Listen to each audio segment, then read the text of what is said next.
Boker Tov, everyone. It's time for Taste of Torah. And this week we're going to offer a slightly shorter than usual presentation because we've also got Purim going on. And I hope you'll take time to look at both our Purim spiel on Zoom, but also our little description, our narrative of Purim, which is also on Zoom. So there's a lot to view this week.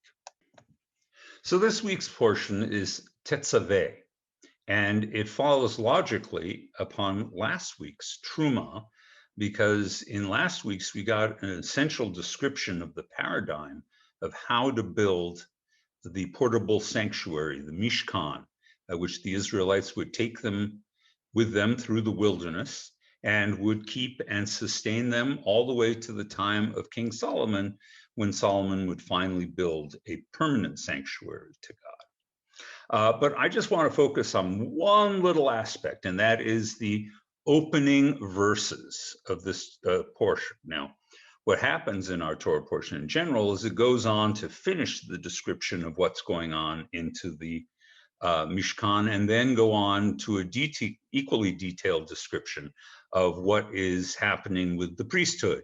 And it goes into priestly garments, and we could do a great discussion about uniforms and things like that, but we're not going to. Instead, I want to quote this passage to you. You shall further instruct the Israelites to bring you clear oil of beaten olives for lighting, for kindling lamps regularly. Aaron and his sons shall set them up in the tent of meeting outside the curtain, which is over the ark of the pact, that is the ark of the covenant, to burn from evening and morning before the eternal. It shall be a due from the Israelites for all times throughout the ages. In other words, the Israelites have to provide the resources to keep this lamp burning. For those of you who may not recognize it, this is the inspiration for the synagogue Ner Tamid. Now, in the biblical context, Ner Tamid, which appears in the verses I just read to you, means regular light or constant light, in the sense that it should always be burning. We now translate it somewhat differently. We translate it as eternal light. And the mode has changed. In the Mishkan, it would have been the menorah that provided the constant light. So there would have been 7 individual lamps burning. Now, what we've done is we've set aside the use of the traditional menorah in favor of the one symbolic light that sits before the Ark of the Covenant. Now, I should say that this light has wandered around a little bit in our history.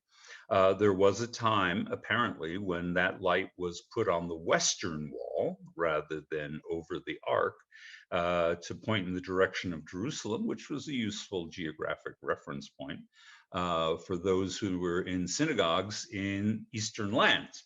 But eventually it found its way to its prominent, preeminent position before the Ark, and it has burned there ever since.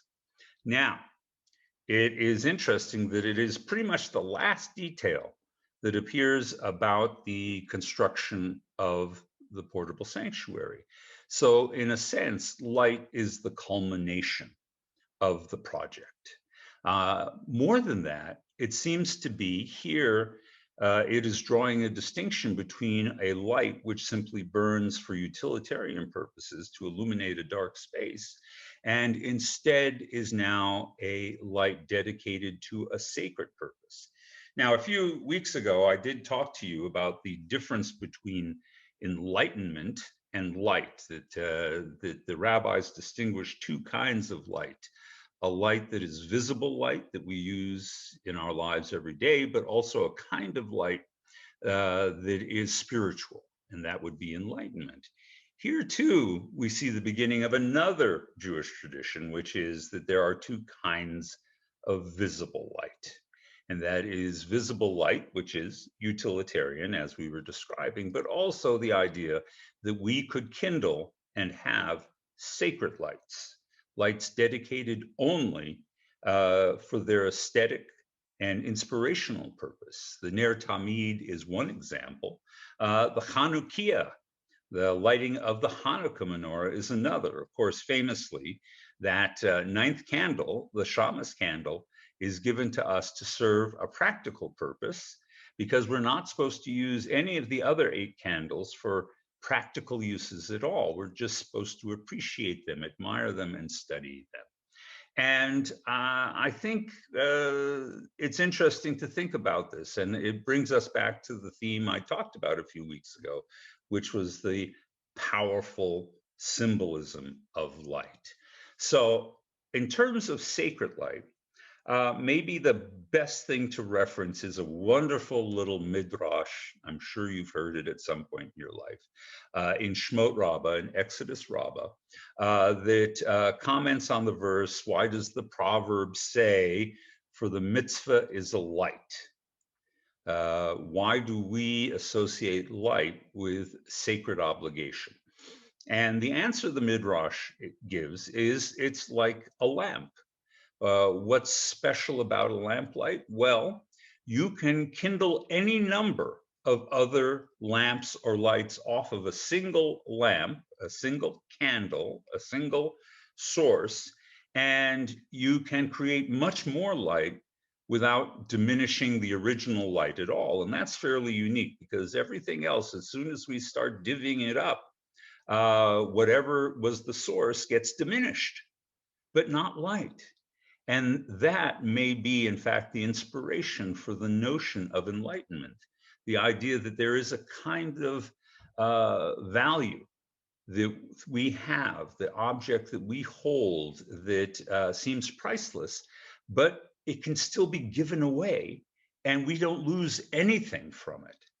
And I think that's a beautiful way of thinking about the light of Torah, is that we are not at all diminished by sharing Torah and sharing its wisdom, whether it be with our family, with our community, with non-Jews, with each other in every kind of way. It is a product that only multiplies, never shrinks.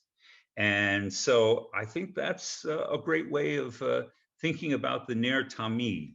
It is meant to remind us that the sacred light of Torah, that the upper lights of Judaism are enduring and they stay with us.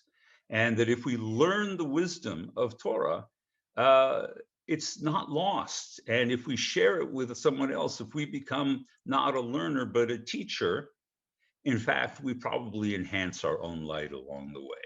So that's the Ner Tamid.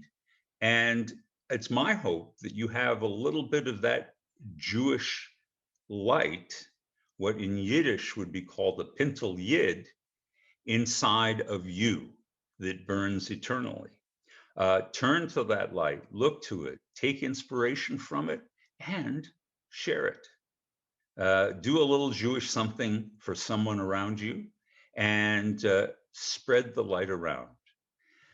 All right, I hope you have a great week, and I look forward to being able to learn with you some more very, very soon.